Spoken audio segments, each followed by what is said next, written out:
politique du ministre de l'Immigration, Jean Couture.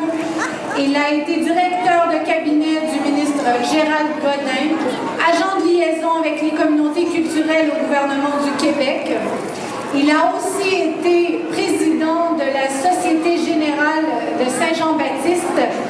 Il a été député fédéral de Longueuil-Pierre Boucher pour le Bloc québécois, dont il a été le porte-parole pour les affaires étrangères. Et récemment, si vous ne l'avez toujours pas lu, je vous invite très chaleureusement à acheter son livre « Inclure, quelle laïcité pour le Québec ». C'est un excellent ouvrage.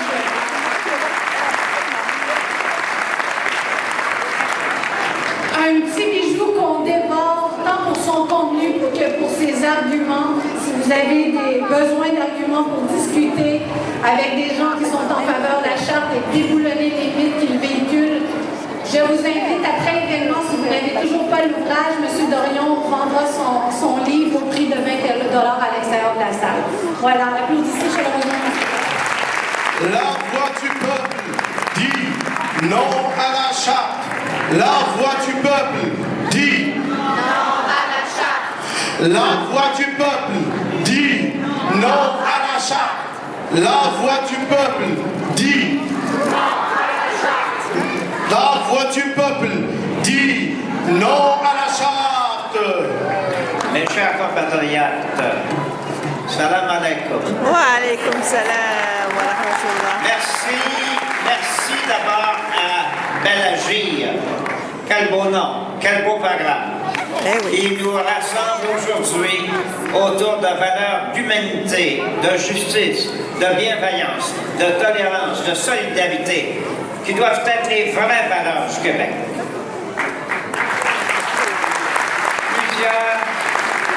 Plusieurs d'entre nous vivent des moments difficiles, je le sais. Je pense à ces femmes insultées dans la rue, parfois même frappées, pour le seul motif qu'elles portent un foulard. Je pense aux hommes et aux femmes de diverses minorités religieuses sur qui on fait présentement planer la menace d'avoir à choisir entre leur croyance et le droit de gagner leur vie.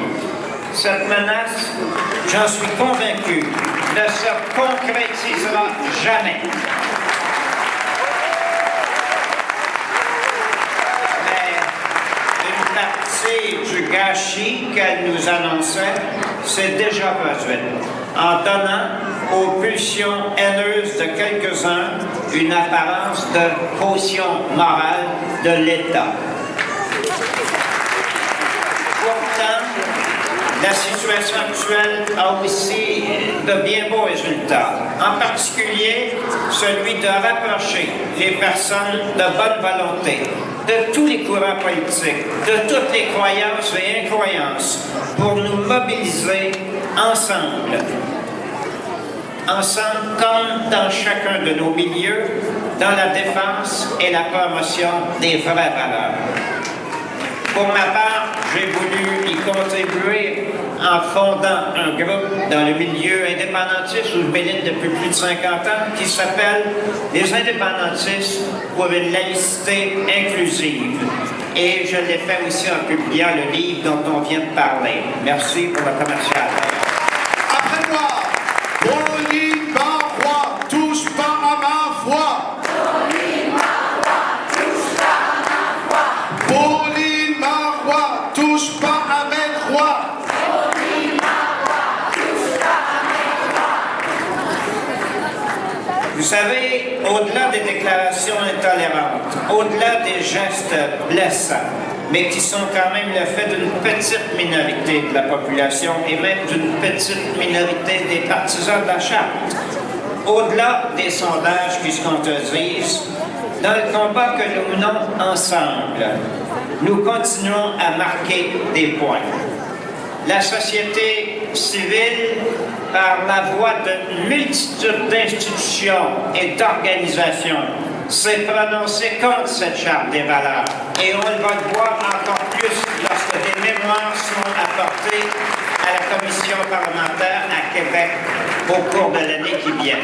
Dans tous les milieux, la santé, l'enseignement, le domaine des droits de la personne, dans tous les milieux, l'opposition est très forte.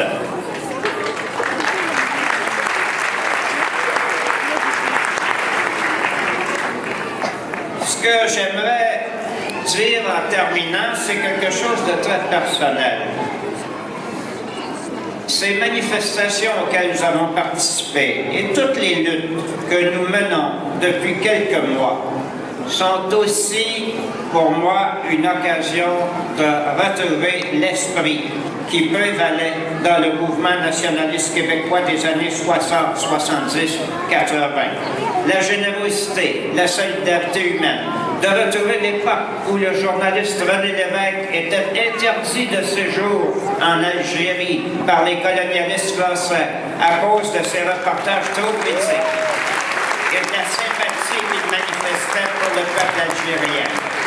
L'époque où nous, les nationalistes québécois, nous nous inspirions du portrait du colonisé du Tunisien Albert Memmi. L'époque de nos patrons, le ministre Jacques Couture, pour que l'immigration ne répondait pas seulement à des préoccupations égoïstes dans la société d'accueil. L'époque de mon deuxième patron, Gérald Godin, amoureux du pluralisme, inventeur de la formule « autant de façons d'être québécois ».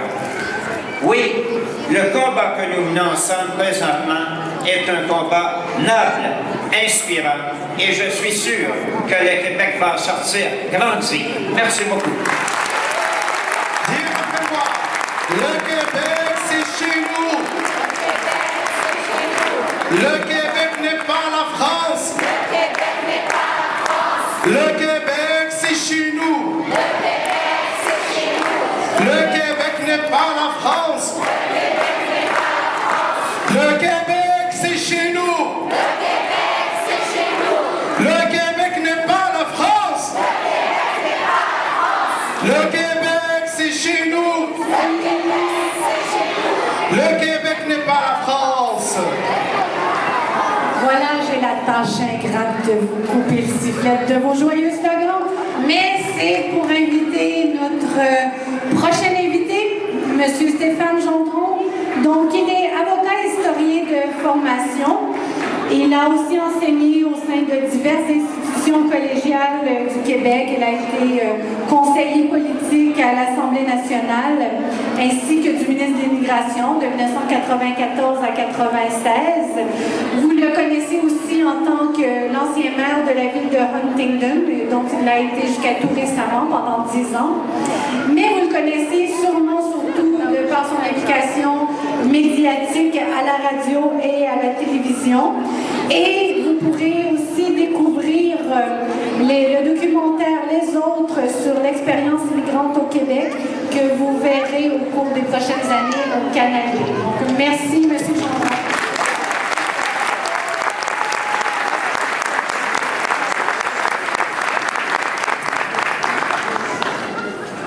Merci aux organisateurs pour l'invitation et j'entends ici quelque chose qui me fait chaud au cœur. L'entendez-vous? Ce sont les bruits d'enfants. L'avenir du Québec est ici. Ne pas m'exclure avant de grandir. Ne pas m'exclure avant de grandir. Ne pas m'exclure avant de grandir. Vous savez, on ne peut pas en dire autant de certains meetings de partis politiques où c'est un silence de mort. On n'entend pas de cris d'enfants, il n'y a pas de relève. Et vous représentez la relève. Tout à l'heure, on chantait le slogan « On n'est pas la France ici ». Eh bien, on a vu Pauline Marois, celle qui nous représente malgré nous, à côté de Jean-Marc Ayrault. Elle ne portait plus à terre, Mme Marois. Ben, si t'aimes ça, la France, Marois, ben, restons là-bas.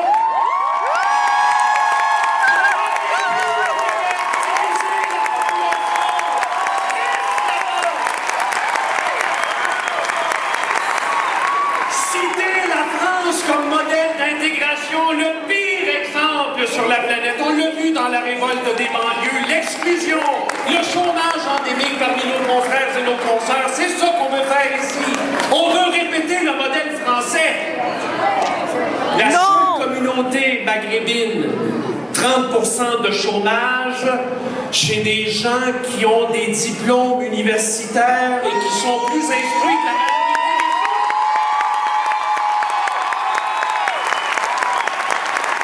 Le projet de loi de charte vise l'exclusion de toutes ces femmes que je vois ici qui travaillent en service de garde, qui ont des diplômes, mais qui n'ont plus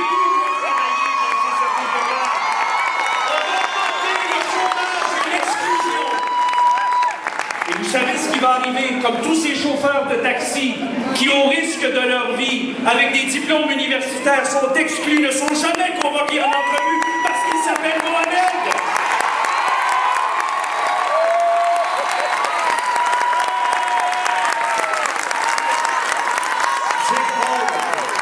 J'ai honte, et comme Jean Dorion le disait juste avant moi, on est loin de la grandeur intellectuelle du Parti québécois de René Lévesque. On est à des années-lumière. Et moi, je vous le dis, je vous fais une confidence en quittant. On passe des moments très difficiles. Je serai toujours là pour vous. Peu importe, je serai toujours là en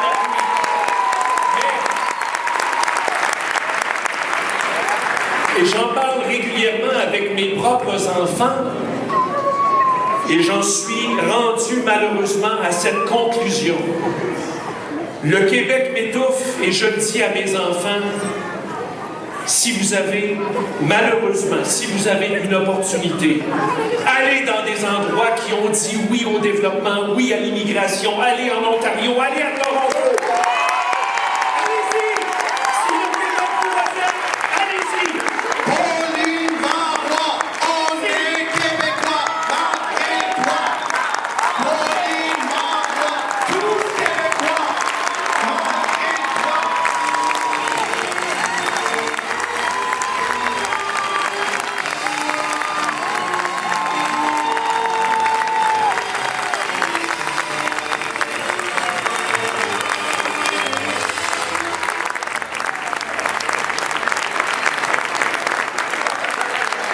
Merci, Monsieur Gendron, de soulever les foules et on espère que votre message se rendra aux décideurs. Donc, notre prochain invité, Monsieur Lamine Foura, est ingénieur chez Bombardier. Il possède une maîtrise en aérospatiale et aussi une licence en sciences islamiques. Il est le cofondateur du Congrès maghrébin au Québec. Mais si vous fermez les yeux, vous allez sûrement le reconnaître par sa voix, car il est journaliste et animateur à Média Maghreb. Merci. Charte de la honte, non merci. Après moi, charte de la honte. Non merci. Charte de la honte. Non merci. Charte de la honte. Non merci. Charte de la honte, non merci. Bonsoir tout le monde. C'est très difficile de prendre la parole après un visionnaire comme Jean Dorion. Un homme de parole comme Stéphane Gendron. Mais quand on a fait 7000 km pour trouver le meilleur, je prendrai le risque de prendre la parole après eux. Et pour répondre à mon ami Stéphane sur son dernier point d'aller ailleurs, il y a eu un personnage mythique en Algérie qui est Qassim, c'est un prénom. Et on dit chez nous, Neymoud Qassim. Donc c'est ici que Qassim va mourir. On est venu pour construire un Québec. Et aujourd'hui, nous sommes des Québécois et nous avons le droit de décider de l'avenir du Québec. Ce projet de loi, pour moi, est une trahison. Et plus le temps passe, j'arrive à déceler des trahisons à plusieurs niveaux. Et je pense que Mme Marois a trahi le Québec en premier lieu, en associant des valeurs d'exclusion aux valeurs québécoises. Le Québec, il faut le mentionner quand on parle aujourd'hui de la charte canadienne, que le Québec a instauré la première charte des droits de la personne au Canada, c'était la charte québécoise qui a été instaurée en 1975. Et c'est une trahison d'associer un discours aussi discriminatoire à ce Québec. C'est une trahison au peuple québécois qui a élu Mme Marois parce qu'il y avait une crise économique, parce qu'il y a un taux de chômage de plus en plus élevé. Et au lieu de travailler sur des vrais problèmes, Mme Marois a choisi de travailler sur des problèmes imaginaires. Et pour moi, c'est une deuxième trahison. La troisième trahison pour moi, c'est pour le Parti québécois. Un parti dont je peux dire que j'étais encore membre il y a quelques semaines. Un parti qui a démontré à travers les mandats où il avait à gérer le Québec, qu'il a instauré la majorité des orientations socio-démocrates du Québec. Quand on parle de la santé, quand on parle de l'éducation, le Parti québécois a laissé son empreinte. Le Parti québécois a toujours été du côté de l'opprimé. Et aujourd'hui, Mme Marois a trahi le Parti québécois en le mettant du côté de l'oppresseur. Madame Marois a trahi le Parti québécois. Madame Marois a trahi le Parti québécois. Madame Marois. Non, il a... Québécois.